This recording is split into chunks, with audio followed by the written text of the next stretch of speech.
මිනිස් ඝාතන රැසක් සිදු කළ සුල්තාන්ගේ මාලිගය නිව් ඔර්ලින්ස් ඇමරිකා ලුසියානා ප්‍රාන්තයේ විශාලතම නගරයයි. ඒ නගරයේ ඇති ඩොෆින් වීදියේ ඕලිව් වීදියේ කෙරවලේ වෙන තැන අංක 716 ලිපිනයේ ඇති නිවස විශේෂිත තැනක්. මේ විශේෂ නිවස ඉදි වුණේ 1836 අවුරුද්දේදී. ෆිල්ඩ්වෙල්වියා නම් උපන් ජෙෆ්රි කොලොරා ගාඩට් නිව් ඕලන්ඩ් නගරයේ පැමිණි ඊයේ දන්ත වෛද්‍යවරයෙකු ලෙස සාර්ථක ව්‍යාපාරයක් ආරම්භන්නට සිතාගෙන ඔහුගේ බලාපොරොත්තුව සඵල විය. නිව් ඕල්ස් වලට පැමිණි වසර 7ක් යන්නට පෙරම ඔහුගේ ව්‍යාපාරය අතිසාර්ථක විය. ඒ ව්‍යාපාරයෙන් ඔහු ඉපයූ මුදලින් ප්‍රදේශයේ උන් දක්ෂ ගෘහ නිර්මාණ ශිල්පියෙකුගේ සහාය ලබා ගනිමින් ඔහු තට්ටු තුනකින්ද භූගත මහලකින්ද යුතු විශාල නිවසක් ඉදි කරවුවේ.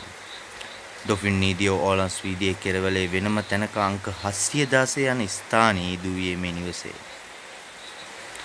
ඔහු ඉදි කළ විශාල මන්රම් නිවසට තවත් අවුරුදු කිහිපයකට වෙන තැනකට කෙනෙක් විකුණා දමන්නට ගල්ෆ් ගේට්ට සිදුවිය. ඒ නිවස ගල්ෆ් ගේට් මිලදී ගත්තේ ධනවතුන් බැංකුව හා වතු හිමියෙක් වූ ජීන් බ්‍රැස්ටිට් ලේප්‍රෙට් නම් වූ ව්‍යාපාරිකයාය. ඇදහිය නොහැකි තරමේ ධනවතෙකු වූ ජීන් බ්‍රැස්ටිට් මේ අලංකාර නිවස තවත් විශාල කරමින් සහ තවදුරටත් අලංකාර කරමින් අලුතින් නිමවුවේ. කොතරම් අලංකාර ලෙස නිවස නිම කළ ජීන් බ්‍රැස්ටිට් හා ඔහුගේ පවුලේ අයට මේ නිවසේ රැඳී උන්නේ අවුරුද්දකට මාස කිහිපයක් පමණි. ජීන් බ්‍රැස්ටිට් පවුලේ අයට රට පුරා අහංකාර මැදුරු කිහිපයක් තිබුණු අතර ඔහු මාරුවෙන් මාරුවට ඒ මන්දිරවල වාසය කළහ.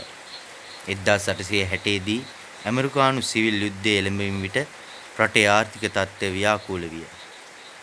ඒ හා සමගම ජීන් බ්‍රැස්ටිට් පවුලේ ආර්ථික ස්ථාවරයට ගිලිහෙන්නට විය. මේ ආර්ථිකය කඩා වැටීම නිසා තවදුරටත් ඕල්සිසි විශාල නිවස නඩත්තු කිරීමට ජීන් බ්‍රැස්ටිට් පවුලට අසීරු කාර්යයක් විය. ඒ නිසා නිවස විකුණා දමන්න ජීන් බ්‍රැස්ටිට් තීරණය කළේය. ජීන් බ්‍රැස්ටිට් කොතරම් උත්සාහ කළද නිවස විකුණා ගැනීමට ගණුම්කරුවෙකු සොයා ගැනීමට ලෙහෙසි පහසු කාර්යයක් නැත. පවුලේ ආර්ථික ගැටලු එන්න උස්සන්න වෙද්දී මන්දිරය විකිණීමට උත්සාහයද අසාර්ථක වූ තැන අඩු ගානේ මේ මන්දිරයේ කුලී පදනම මත හෝ කාගේ හෝ ඇඟේ ගහන්නට ජීන් බ්‍රැස්ටිට් උත්සාහ කළේය. එසේ උත්සාහ කරමින් සිටි අතරතුර ඔහුට අමුත්තෙකු මුණ ගැසිණි. මේ අමුත්තා මැද පෙරදිග සම්භවයක් ඇති අයකි. මැද පෙරදිග අමුත්තාට ජීන් බ්‍රැස්ටිට් ගෙන ආවේ සුභාරංචියකි. මේ මෑතකදී සුල්තාන්වරයෙකු බවට පත් වූ තම සොයුරා මේ මන්දිරයේ කුලියට ගන්න කැමැත්තෙන් සිටින බවය. මේ විනයට ආර්ථික අපස්ථාවෙන් හා බැටකමින් නුන් ජීන් බ්‍රැස්ටිට් අමුත්තා යෝජනාවකට එක පයින් එකඟ වූයේය. දින කිහිපයක් ඇතුළත මන්දිරයේ සුල්තාන්ට බදු දෙන බදු ගිවිසුම අත්සන් කෙරිණි. බදු ගිවිසුම අත්සන් කොට වැඩි දවසක් යන්නට කලින් නිව් ඕල්ස් වරාය වෙත නැවල් ළඟා විය. ඒ නැමෙන් පැමිණි ගොඩ බටපිස්ස දෙස වරායේ උන් අය බව පවා බලා උන්නේ පුදුමේනි. එයින් පැමිණියේ කාන්තාව මනරම් වර්ණ වලින් යුත් ස්තරම් සේද රෙදි හා පට රෙදි වලින් මැවූ අලංකාර ඇඳුමින්ද මුතු මැණික් සහිත වටිනා ආභරණ වලින්ද සැරසී උන්හ. පිරිමි උදවිය සැරසී උන්නේ හමුදා ඇඳුම් වලට බදු තද පැහැයෙන් යුතු ඇඳුම් වලිනි. ඉන් සුල්තාන්වරයාගේ සහෝදරයාද සුල්තාන්වරයාද නැවෙන් ගොඩ වැසූහ. ඉන්පසු නැවය වරායට ගොඩ බෑවේ පෙරදිග රටවල ස්තරම් ලීයෙන් හා වාණය වලින් කරන ලද අලංකාර ගෘහ භාණ්ඩය. මේ තරම් ධනවත් බවක්, මේ තරම් මහේෂ්ඨ බවක්, මේ තරම් සුපෝභෝගී බඩු භාණ්ඩ රසක් ඕල්සිස් වැසියන් කිසිදාක දැක තිබුණේ නැත.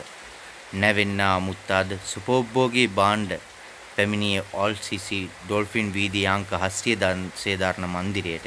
එතෙන් සිට එළඹුණේ මාස කිහිපයක තුල ඩෝන්ස් වීදියේ 816 නිවස ඉතා කලබලකාරී තැනක් විය. හැම රාත්‍රියෙම මේ නිවස තුල සාද පැවැත්විණි. නිරන්තරයෙන් මේ මන්දිරයේ නිග්මෙන්ම සංගීත නාදයත් කාන්තාවන්ගේ සිනහඬත් පිරිමින්ගේ කතාබහත් ඇසල්වැසියන්ට ඇසිණි.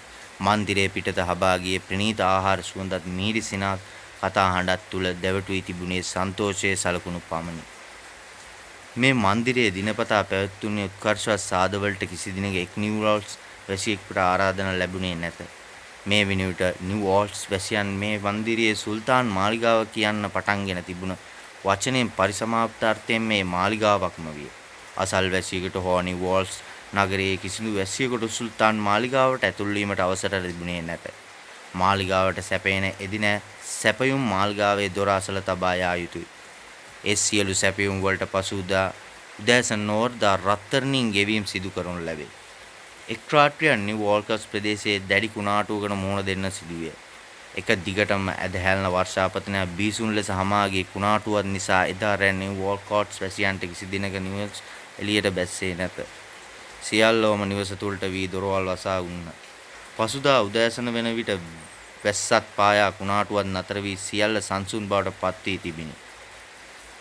වැස්සෙන් සෝදා දැමූ වීදිවල නැවුම් බවක් විය.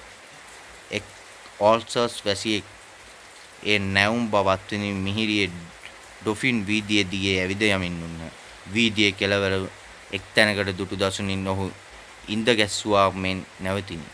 ඔහු දුටුවේ සර්පයෙකු මෙන් පාර දිගේ සෙමින් නැදී යන රතු ලේ ධාරාවකි. ඒ ලේ ධාරාව ඇදින් එමින් තිබුණේ අංක 16 දරණ නිවසේ දොර යටිනි. හරියනම කිව්වොත් සුල්තාන් මාලිගාවේ දොර යටිනි. පාරේ තිබුණු කුඩා වලවල් පුරෝමින් පාර හරහා මේ අමුල් ලේ ගංගාව නොකොඩවා ගලා යමින් තිබිනි. බියපත් වූ මගියා වහා පොලිසිය වෙත දිව ගියේය. පොලිසිය පැමිණෙන්නට විට සුල්තාන් මාලිගාව පිටත ලේ දහර ගලා යමින් තිබිනි. පොලිසියෙන් මාලිගාවේ දොට්ට තට්ටු කර කතා කළ කිසිදු පිළිතුරක් නොවූ තැන දොර කඩා ඇතුළු වෙන්නට තීරණය කෙරිණි. දොර කඩාගෙට ඇතුළු පොලිස් නිලධාරීන් හට දක්නට ලැබුණේ විශ්වාස කරන්නට බැරි තරම් බිහිසුණු දසුනකි. මුළු නිවසම නිහඬය. එහෙත් බිම පුරා අඩියක් පාසා මල සිරුරිය.